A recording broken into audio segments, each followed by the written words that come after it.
अस्मद्गुरुभ्यो नमः। नमाम्यहं गुरुनित्यं सर्ववेदान्तपारगं सूरिश्रीवेङ्कटाक्षिञ्च लोककल्याणकारकम्। अस्मद्गुरुभ्यो नमः।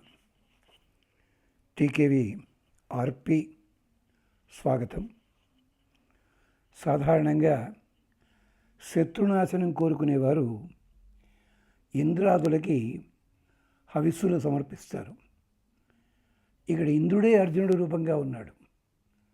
తన నాట్యమే ఒక అగ్నికార్యం లాంటిది. అది విశేషం. అధర్వణ వేదంలో ఒక మంత్రం ఉంది. స్వస్థిదా విశాంపతి వృత్ర విమృధ వసీ వృషా ఇంద్ర పురయేతున సోమపాహ అభయంకర. విశాంపతి దిక్కులకి దేవతలకి మనుషులకి కూడా రాజైన ఇంద్రుడు. వృత్రాసుర వధ చేసినవాడు, అహంకారంతో చెలరేగిపోయిన వాడిని వధించినవాడు. విమృధ శత్రునాశకుడు. వసీ అందరినీ వశం చేసుకునేవాడు. వృష కోరికలు వర్షించేవాడు.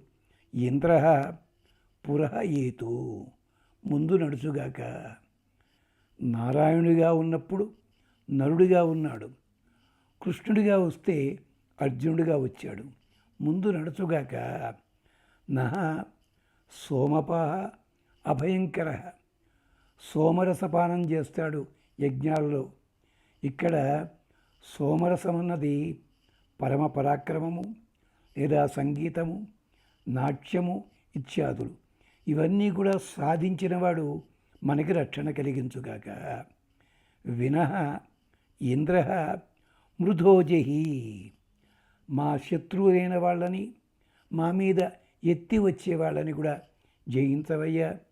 శత్రు వినశ్యతి ధనంజయ కీర్తనేన కదా. దానికోసం నీచ యచ్చ పృతన్యత అధమం గమయ తమః. మా లోపల ఆవరించి ఉన్న అవిద్య అనే చీకటిని తొక్కి పారవేయి. అంతేకాదు మమ్మల్ని ఎదిరించే వాళ్ళని తక్కువగా చేసి దూరంకు తోసేసేయి. యహ అస్మన్ అభిదాసతి. మాకు ఎవళ్ళైతే దొంగతనాలతోటి కష్టం కలిగిస్తారో, దొంగిలించదలుచుకుంటారో అలాంటి వాళ్ళని. కౌరవులు అదే పనిచేశారు కదా. అజ్ఞాతవాసం పేరు అందుకే కదా వచ్చింది. వాళ్ళని పరాభవించు. అది విశేషం ఇక్కడ. విరక్ష విమృధ జహి వృత్రస్య హను ఇతి. విమన్యుం ఇంద్ర వృత్రహన్ అమిత్రస్య అభిదాసత. ఓ ఇంద్రుడా, అర్జున, రాక్షసుని చంపగలుగుతావు నువ్వు. అలాగే కాదు, వృత్రస్య హను ఇతి. వృత్రాసుని యొక్క దౌడలు చీల్చగలిగిన వాడివి. విమృధ జహి. శత్రువులందరినీ కూడా వధించవయ్యా. అంతేకాదు విమన్యుం. మాకు కోప కారణమైన వాళ్ళని, మా లోపల దోషాలు ఎంచుకునే వాళ్ళని తొలగించు. అమిత్రస్య అభిదాసత.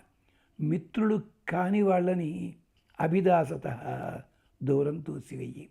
ఎంచేత రుక్మి కూడా సహాయానికి వస్తా అన్నాడు కృష్ణ పరమాత్మ ఉన్న. అంటే అర్జునుడు నిర్మోహమాటంగా అక్కర్లేదు పొమ్మన్నాడు. ఇంచేత కృష్ణుడితోటే వైరం పెట్టుకున్న వాడివి నాకు వచ్చి ఏం సాయం చేస్తావు నువ్వు, నాకు అక్కర్లేదు పొమ్మన్నాడు. అలాగా ఎవళ్ళైతే శత్రువులు ఉంటారో, మన దొంగిలించేవాళ్ళు, ఇబ్బంది పెట్టేవాళ్ళు, వాళ్ళని తొలగించి వేసేయి. అప ఇంద్ర ద్విషత మనః. మనస్సులోనైనా మమ్మల్ని ఇబ్బంది పెట్టేవాళ్ళు ఉంటే వాళ్ళని వదిలిపెట్టవద్దు. అపజిజ్ఞాసత. అంతేకాదు మమ్మల్ని చంపచూసేలాంటి ఆయుధాలు కలిగిన వాళ్ళు ఉంటారు. అపజిజ్ఞాసత వధం, ధ్వంసం చేయి. విమహత్ శర్మ యచ్చ. విశేషమైన సుఖాన్ని కలిగించు. లేకపోతే ఒక ఆవు తప్పిపోతే, ఎవడో దొంగిలించాడు బ్రాహ్మణుడు వస్తే ఇంకో ఆవు కొనివ్వచ్చు కదా, దానం చేయొచ్చు కదా. పోయిన ఆవునే తేవడం కోసం ధర్మరాజు దగ్గరికి వెళ్ళి అక్కడ పాపం పోగొట్టుకోవడం తీర్థయాత్రకి వెళ్ళిన మహానుభావుడు ధనంజయుడు. అది విశేషం. అలాగా వరీయ యవయ వధం. శత్రువుల మారణాయుధాలన్నీ కూడా మాకు దూరం చెయ్యవయ్యా. అర్జునుడు చేసిన పని అదే ఇక్కడ. అందుకని ఇంద్రుడి రూపమే మళ్ళీ యుద్ధానికి వెడుతోంది ఇక్కడ. అది గమనించండి. పాండవులంతా మారువేషాల్లో ఉన్నారు, యుద్ధాలకి వెళ్ళారు. పెద్ద విశేషమేం లేదు, వాళ్ళకి ఎదురే లేదు ఎలాగాను. కానీ వాళ్ళు మారువేషాల్లో ఉన్నప్పటికి కూడా వాళ్ళు పెట్టుకున్న కంకణం విశేషం ఉంటుంది. అది కూడా మనం గమనించవచ్చు. కథాభాగంలో చెప్పారు ఆ కంకణాలను కూడా. ఇక్కడ వేదం ఏం చెప్పిందో చూడండి. అపాన్ తేజ జ్యోతి ఓజ బలంచ వనస్పతీనాం ఉత వీర్యాణి ఇంద్రేయివ ఇంద్రియాణి అధిధారయామ అస్మిన్ తత్ దక్షమాణ బిభరత్ హిరణ్యం. వీళ్ళు ఆ ఇంద్రుని యొక్క 5 రూపాలే వీళ్ళకు కూడా పనిచేస్తుంది. కంకణ ధారణ చేస్తూ నీటిలో ఉన్న తేజస్సు, సూర్యాదుల్లో ఉన్న కాంతి, బలవంతుల్లో ఉండే బలము, ఓషధుల్లో ఉండే మహత్తరమైన శక్తి, ఇవన్నీ కూడా హిరణ్యము ధరించిన వాళ్ళల్లో ఆవేశింపజేస్తున్నాను. అందుకనే బంగారు కంకణము. బంగారం హిరణ్యపాణి అంటే సాక్షాత్తుగా ఇంద్రుడే. దానివల్ల ఇంద్రియాలు వాడిని బలంగా ఉండాలి, నిలబడాలి. ఇంద్రుడిలా ఇతడు కూడా సర్వాధికారి కావాలి. ఎందుకని కంకణ ధారణ పెళ్లిలోనూ, పెళ్లి కుమార్తెకి, పెళ్లి కొడుక్కి, ఇతర సందర్భాల్లో కూడా కంకణ ధారణ అది యుద్ధానికి వెడుతుండగా మరీ విశేషం. అంచేతనే ద్రౌపది కాటుక ధరించడం అన్నది సర్వసామాన్యం. కానీ అర్జునుడు కాటుక ధరించడం సంవత్సరం కాలం పాటు ప్రత్యేకంగా ధరించాడు. ఎందుకోసం? ఇది కూడా బృహన్నలగా ఉన్న కారణం అని కాదు, ఇది కూడా యజ్ఞంలో భాగమే. ఏ హి జీవం త్రాయమాణం సర్వతస్య అని అక్ష్యత్ విశ్వేభి దేవై దత్తం పరిధి జీవనాయక. ఇంతకుముందు ఒకసారి చెప్పుకున్నాం.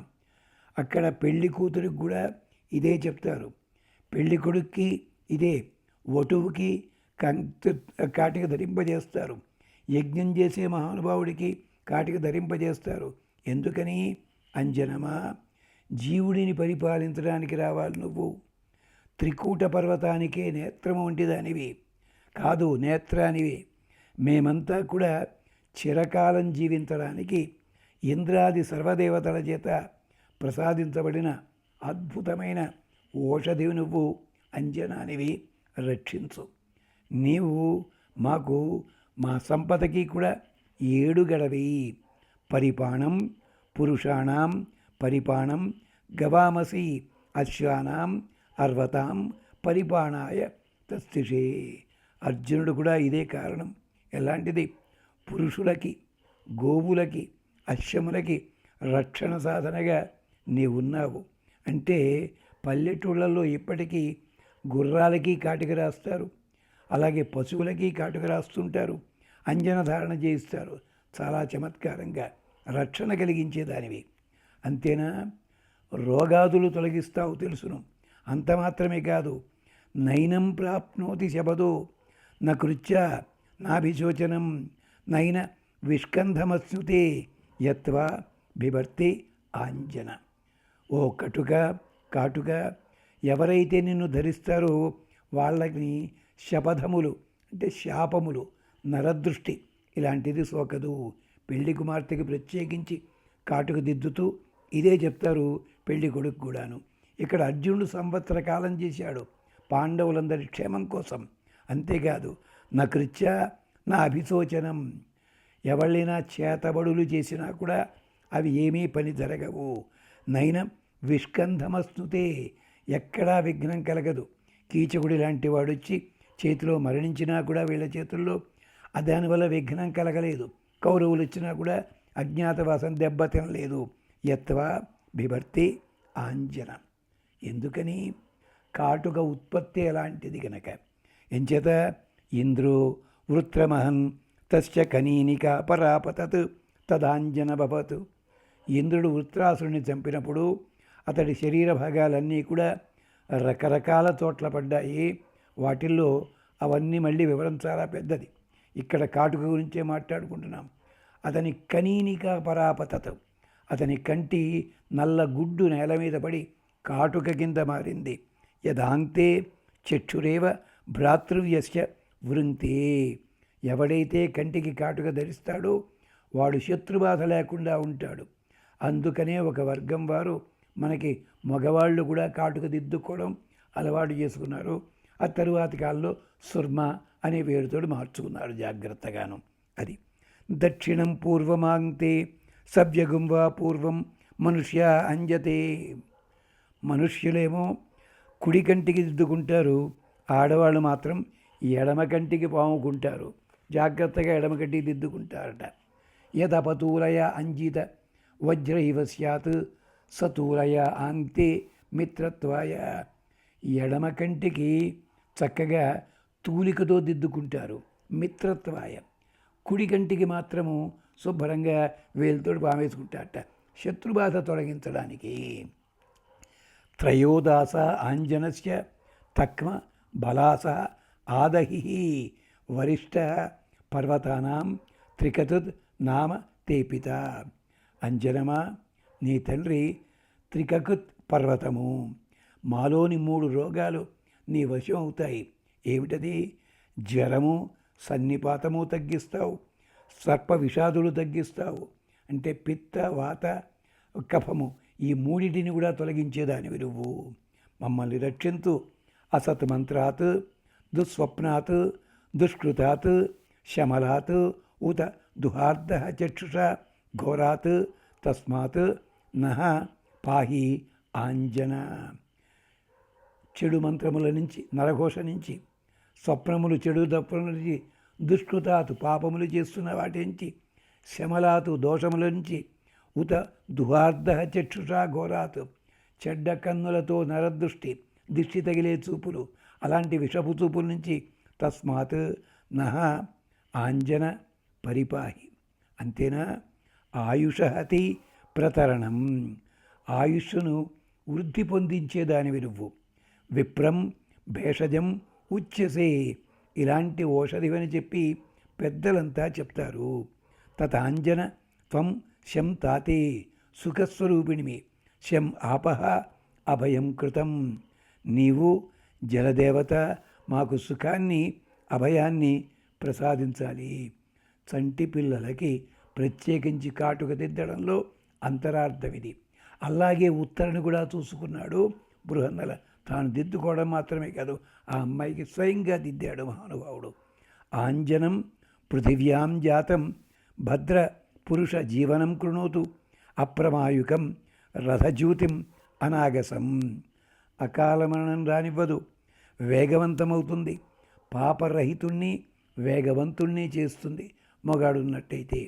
అందుకనే ఉత్తరకి కూడా అర్జునుడు పక్కన లేకపోయినా కూడా కృష్ణ పరమాత్మే వచ్చి ఉత్తరాగర్భాన్ని రక్షించాడు మహానుభావుడు. గమనించండి. ప్రాణం త్రాయస్వ అసోయితి అసవేమృడ. మాకందరికీ కూడా అనురూపమైన జీవనాన్ని సుఖాన్ని ఇయ్యి. నిరుతే నిరుత్యాన పాసేభ్య ముంచ. రాక్షసుల వల్ల కలిగే భావాలు బాధలు వాటన్నిటినీ తొలగించు. ఇంచేత నిరుతురుమపసి. అంచేత వాళ్ళందరికీ కూడా శత్రుభావన అలాంటి తొలగించగలిగిన దానివి, శత్రుత్వం కలిగిన దానివి నువ్వు. దయచేసి అంజనంలో 3 దేవతలుంటారు.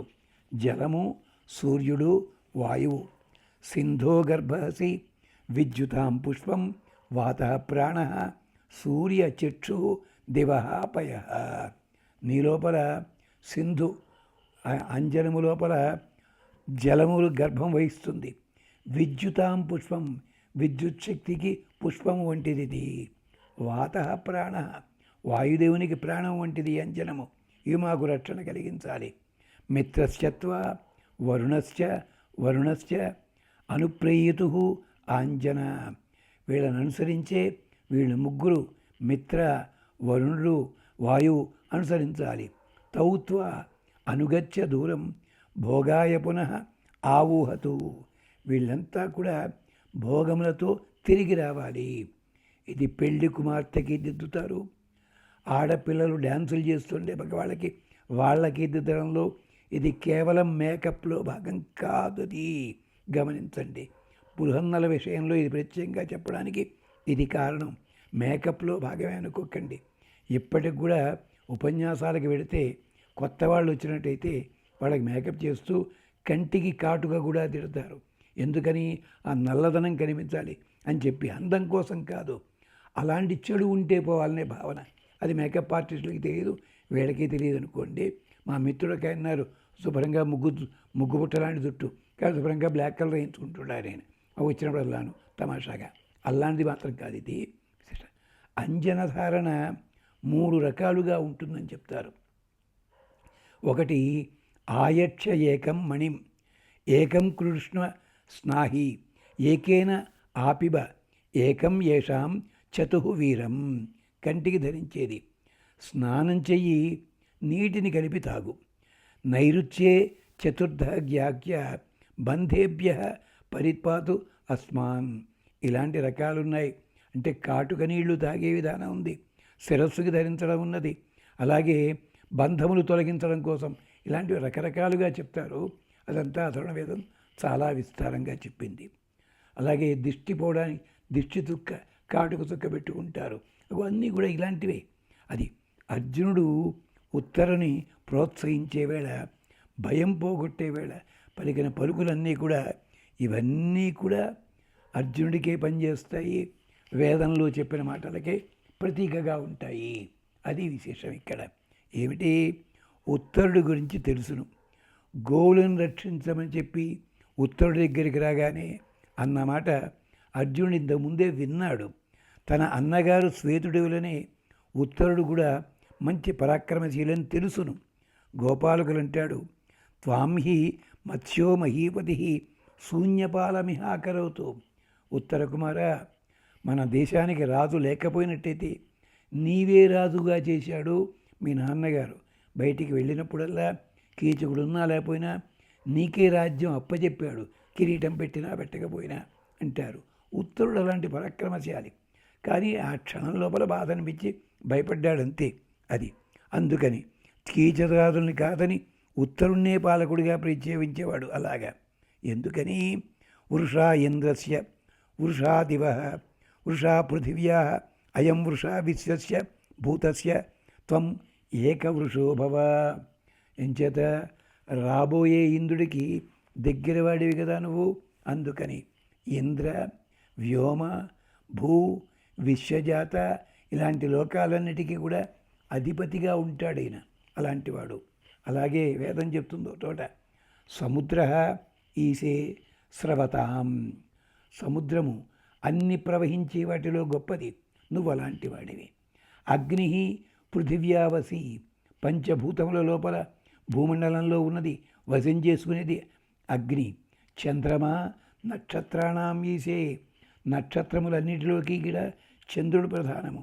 అలాగే త్వం ఏకవృషోభవ, నువ్వందరికంటే శ్రేష్ఠుడివిగా. ఇది ఆశీస్సుగా పనిచేస్తుంది. అంటే సెల్ఫ్ కాన్ఫిడెన్స్ పెట్టి చెప్పే మంత్రంగా పనిచేస్తాం. సమ్రాడసి అసురాణం కకత్ మనుష్యాణం దేవానాం అర్ధభాగసి త్వం ఏకవృషోభవ. అలాగే అసురులు అంటే రాక్షసులనే కాదు, విపరీతమైన బలము కలిగిన వారు, వాళ్ళందరికీ కూడా సమ్రాట్టు నువ్వే. కకత్ మనుష్యాణం, ఎద్దుకి మూపురం ఎలాగో మానవులందరికీ కూడా మూపుర స్థానాన్నివి, ఉత్తమ జాతి వాడివి. దేవానాం అర్ధభాగసి, దేవతలు ఏ ఏ సంపదలు పొందుతారో అలాంటి సంపదలకి నీవు కూడా అర్ధభాగ్ అసి త్వం ఏకవృషోభవ. ఇది ఇండైరెక్ట్గా ఆశీస్సు. అందుకనే ఇలాంటి ఆశీస్సులు ఇచ్చేవాడు ఎవరు? అర్జునుడు కదా. చేత శత్రుడు వినశ్యతి ధనంజయ కీర్తనేన. ఇక్కడ బృహన్నల రథం నడిపేటప్పుడు అర్జునుడి యుద్ధం ఆరంభించినప్పుడు కూడా గుర్రాలు అర్జునుడి మనస్సును అనుసరించే నడిచాయి. ఇది నకులుడి శిక్షణ. ఈ విశేషాలు ముందు మళ్ళీ మాట్లాడుకుంటాం. అంతవరకు ప్రస్తుతానికి స్వస్తి.